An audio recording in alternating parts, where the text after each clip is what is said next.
The Marion County prosecutor, IMPD, and the DEA announcing 3 new cases charging accused drug dealers with the fentanyl deaths of 5 people. Specifically, we're talking in Marion County. A tougher state law allowing prosecutors to go after dealers went into effect in 2018, but a Fox 59 investigation back in 2021 found Marion County was rarely using that law. In fact, it had the lowest rate of charging suspects compared to any other county in our state, and Indianapolis had by far the most drug overdose deaths, or what many call poisonings. Since January, though, of 2023, the Marion County prosecutors now filed 11 cases, and the DEA is a huge reason these cases are getting prosecuted. Assistant Special Agent in Charge Mike Gannon joins us live now with more on these growing prosecutions and really this teamwork now that's bringing you two together more and more. I was talking about that in 2021. Marion County had only done 2 cases and since 2018, and now you look at the numbers. You guys announced these new cases yesterday. What can you say about what you want us to know about those suspects and kind of what you guys are doing together working here? Yeah, well, we have a really great relationship here with the IMPD. They've even created a task force to help work these type of investigations, and we're collaboratively working it with the Marion County Prosecutor's Office. And another game changer for us is having the Marion County Coroner's Office on board when they're going to these deaths that occur because of a fentanyl poison or an overdose. They're able to get information that we can get provided to us that gives us a good way to lay into some of these investigations and analyze data that's coming our way and work these cases. Yeah, is it really analyzing the data, or is there something too that a federal partner like yourself can have more access to or to be able to help? Because when we were looking at these cases before, it was like the evidence isn't here, or it's really too hard to prove these cases, but you guys were able to step in maybe a different way that was able to really get these convictions and make prosecutors say, okay, this is something that I can go after. Yeah, well, I think it's important to have the working relationships that we do, but it's also important that with the technology that's changing day to day and what we're learning and what we've been able to do in these investigations is very important. And that is where we've been able to take a lot of these cases. And as you know, Angela, you talk to parents all the time. I talk to parents all the time. They're absolutely heartbroken that they lost a loved one to a drug poisoning.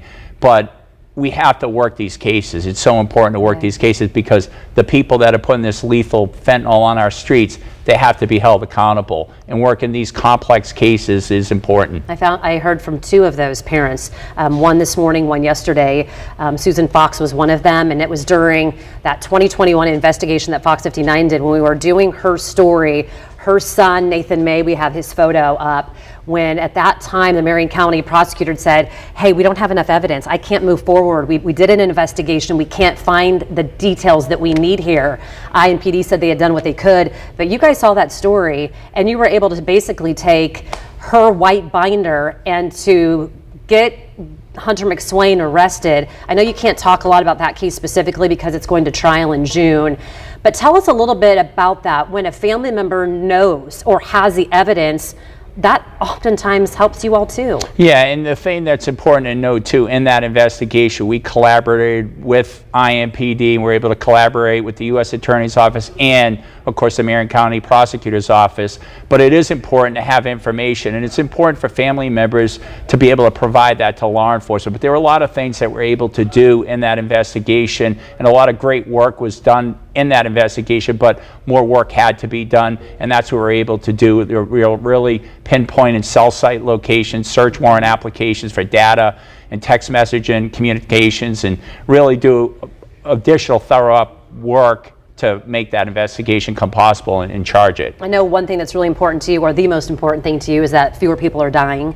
It's still way too high, but we are seeing fentanyl deaths go down a bit.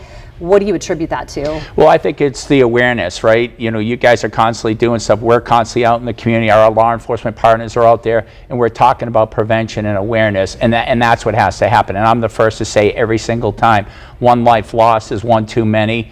but it takes all of us in the community to come together. And if we have people that can be a pillar of strength and have things going good in their life, please help someone that may not or may be using drugs. And I also said, even yesterday, never has there been a worse time in our life to use drugs than right now, because you have to assume it's being laced with fentanyl. And as we talked about, just 2 milligrams is a potential lethal dosage unit. And Angela, with those numbers, so for 2022, the numbers were 852 for the drug overdose deaths.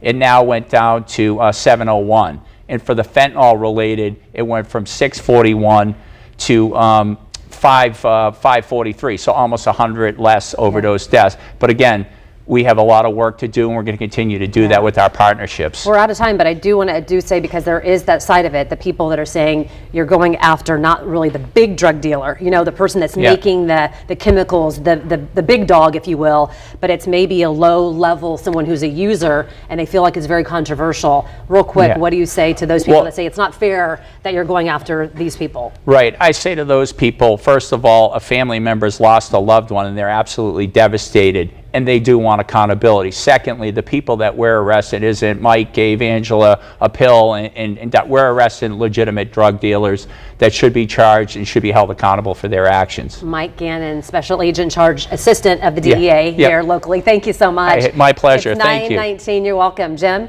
A lot of info there, Ange.